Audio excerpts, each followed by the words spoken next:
va. Après, on est content du résultat. Après le match nul à Caen, on voulait enchaîner par une victoire à domicile, donc c'est chose faite. Et, le soir, non, très bien dormi. De se lever en étant premier, c'est vrai que ça fait du bien, donc c'est positif. Un peu plus de messages reçus que d'habitude, surtout que toi en plus tu faisais ton retour sur ce match-là? Ouais, j'en ai reçu parce que je faisais mon retour, donc beaucoup de messages avant le match. Mais voilà, non, c'est pas plus que d'habitude.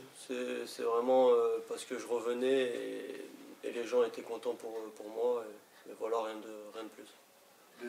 De se coucher en leader, c'est sympa. De se déplacer en tant que leader là, à Niort, ça change un peu la donne. Vous pensez être vu différemment, accueilli, regardé différemment? Non, pas spécialement. Après, je pense que le rôle de leader est pas facile. Il faudra continuer à travailler surtout. Mais non, on va à Niort pour enchaîner. Après, on verra bien le résultat à la fin du match. Mais on y va avec de l'ambition, comme tous les matchs. Donc la suite, on verra demain soir. En quoi ça peut être pas simple, le rôle de leader? Parce que on va être attendu par les autres équipes. Donc voilà, et puis être leader, ça peut aussi mettre une pression supplémentaire. Et voilà, mais c'est vrai qu'aujourd'hui, pour ma part, cette semaine, voilà, enfin, elle a été courte. On joue déjà demain, mais non, il n'y a pas réellement de pression. Je pense que le groupe vit bien et voilà, on essaye d'enchaîner au maximum les matchs et voilà.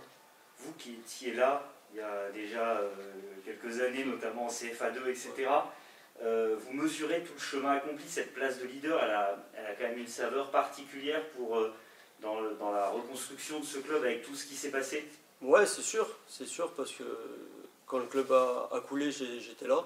On a fait la montée de CFA2 à CFA. Déjà, c'était un engouement particulier avec les supporters. Et c'est vrai qu'aujourd'hui, malgré le Covid, on sait qu'ils sont derrière nous, on le sait. Et je pense que leur retour au stade va nous faire du bien. Mais non, ouais, c'est une saveur particulière parce qu'en étant grenoblois, ouais, c'est quelque chose de magnifique. Il y a quelques temps, j'étais en CFA2 et aujourd'hui, je me retrouve premier de Ligue 2. C'est vrai que c'est quelque chose de dingue, donc on profite au maximum. En quoi tu as progressé, sur quel secteur tu as progressé depuis que tu es un joueur de Ligue 2? Moi, dans mon jeu, en globalité, je pense que voilà, j'ai beaucoup travaillé physiquement. Je pense que j'en avais besoin. Parce que le rythme aussi est beaucoup plus élevé en Ligue 2 que la CFA2. Donc voilà, je pense que physiquement j'ai bien bossé. Et, techniquement, tactiquement, on apprend toujours, je pense, parce que j'avais jamais goûté au haut niveau. Donc je pense que j'avais besoin aussi de progresser. Ouais. C'est agréable d'avoir un staff et un coach tout particulièrement qui te fait pas mal confiance, hein, qui dit souvent beaucoup de bien de toi. En plus, j'imagine que tu écoutes ces conférences de presse. Hein. Ouais, oui, non, ça fait du bien, c'est flatteur et ça prouve qu'il a confiance en moi et en mon jeu. Donc voilà, j'essaie de prendre un maximum de plaisir, de bosser un maximum aussi. Et voilà, et j'essaie de rendre ce qu'ils me donnent et voilà, de le rendre correctement sur le terrain et de leur montrer que je suis capable de jouer tous les week-ends. Comment tu as vécu l'arrivée d'un milieu de terrain le dernier jour du mercato? Ça veut dire quoi? Qu'il faut encore plus bosser pour gagner sa place, hein? Ouais, oui et non, mais Manu, ouais, je le connais très bien. On a fait notre formation ensemble. Donc ouais, c'est quelqu'un que j'aime beaucoup, j'apprécie. Donc non, j'étais content qu'il vienne au club. Et je pense que ça amène de la bonne concurrence aussi. Et je pense qu'on en avait besoin aussi d'étoffer le groupe pour tenir, on va dire, toute une saison, parce que la saison est longue et je pense qu'on en avait besoin, surtout avec le Covid, les blessures, les enchaînements des matchs. Donc je pense que c'est une bonne chose. Avant ton retour samedi, il y a eu une longue période de blessures. Comment tu l'as vécu cette période? Est-ce que c'était compliqué? Est-ce qu'il y a un peu de doute à un moment donné? On se dit, je vais rater le train Ouais, on se pose beaucoup de questions, surtout que j'avais bien commencé, ma prépa a été plutôt réussie. Mais ouais, je me suis blessé à Guingamp, ça a duré très longtemps.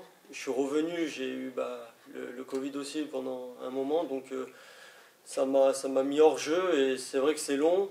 malgré tout, on voit les entraînements, on a envie d'y être et voilà, on prend notre mal en patience. Mais moi, j'étais content de revenir, surtout que le groupe vit bien, les résultats sont bons. Donc, non, ouais, c'est une bonne chose que tout soit rentré dans l'ordre et voilà.